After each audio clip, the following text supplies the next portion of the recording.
দর্শক, আজকে প্রথম আলো কার্যালয়ের সামনে আন্দোলনকারীদের উপর যে ন্যাক্কারজনক হামলা হয়েছে এবং যেভাবে তাদেরকে পিটিয়ে আহত করা হয়েছে সেখানকার একটি বিশেষ দৃশ্য এবং সেটির বর্ণনা এবং কোন কোন পুলিশ সদস্য এখানে বেশি উস্কানিমূলক আচরণ করেছেন তাদের বিবরণ নিয়ে আপনাদের সামনে উপস্থিত হয়েছি।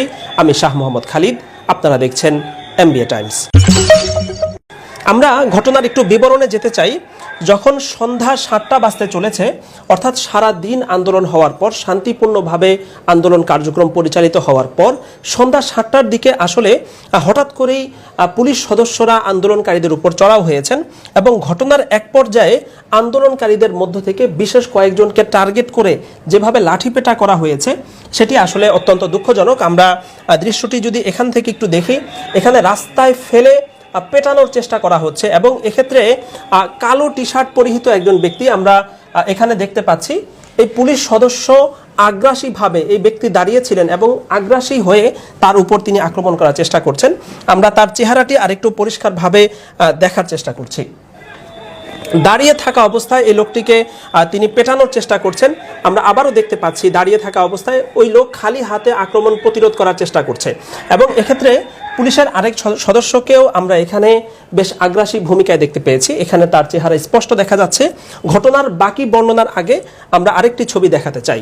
আজকে বিকালবেলা যখন আন্দোলনকারীরা প্রথম আলো কার্যালয়ের সামনে তারা তাদের অবস্থান করছিলেন, সেই সময়ে পুলিশের এই সদস্য একজন আন্দোলনকারীকে হঠাৎ করে লাথি দিয়ে তাকে আহত করেছেন, যাকে পরবর্তীতে গুরুতর আহত অবস্থায় হাসপাতালে ভর্তি করতে হয়েছে।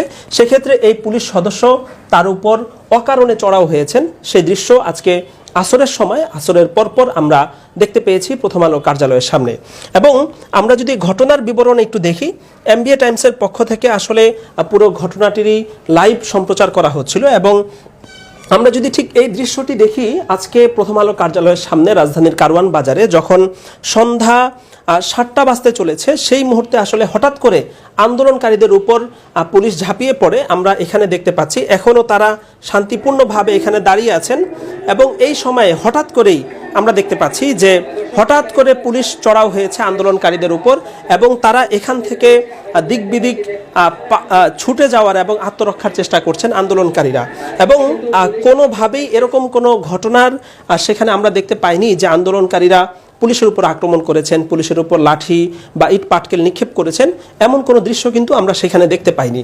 কিন্তু হঠাৎ করেই আন্দোলনকারীদের উপর পুলিশ চড়াও হয়েছে, সাউন্ড গ্রেনেড, টিয়ার শেল ইত্যাদি নিক্ষেপ করা হয়েছে এবং বেশ কয়েকজন আহত হয়ে গুলিবিদ্ধ হয়ে হাসপাতালে ভর্তি হয়েছেন। সেই তথ্য এমবিএ টাইমসের স্থানীয় প্রতিনিধি আমাদেরকে জানিয়েছেন। এবং এখানে সামাজিক মাধ্যমে যে কথাটি বারবার ভেসে আসছে যে আমরা এমবিএ টাইমসের একটি প্রতিবেদনেই আজকে দেখেছি যে রাজধানীর যাত্রাবাড়ি সহ বিভিন্ন জায়গাতেই ব্যাটারি চালিত রিক্সা চালক যারা আছেন তারা আসলে বিভিন্ন জায়গায় অস্থিরতা সৃষ্টির চেষ্টা করছেন।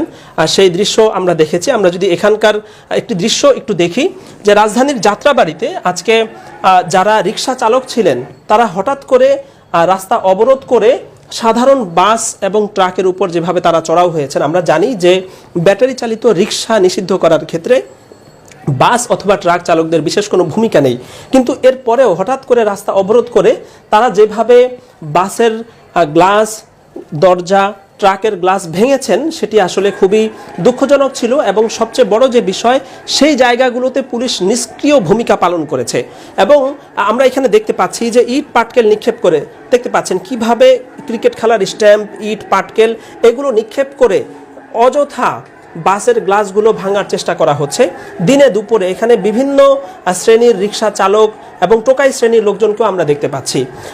সামাজিক মাধ্যমে প্রশ্ন যেটি উঠেছে যে পুলিশকে আসলে বিগত ৩ মাস ধরেই সর্বোচ্চ পর্যায়ে নিষ্ক্রিয় অবস্থায় দেখা যাচ্ছে।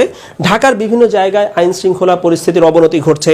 ছাত্রলীগ, যুবলীগ বিভিন্ন সময় তারা ঝটিকা মিছিল বের করছে। সন্ত্রাসী কার্যক্রম, চাঁদাবাজি, ছিনতাইয়ের কাজকর্ম পর্যন্ত চলছে।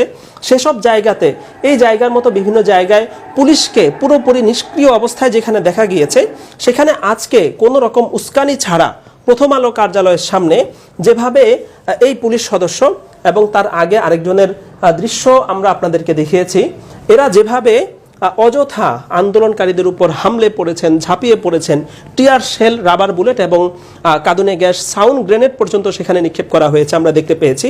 এই বিষয়টি নিয়ে যথেষ্ট প্রশ্ন এবং হতাশার তৈরি হয়েছে।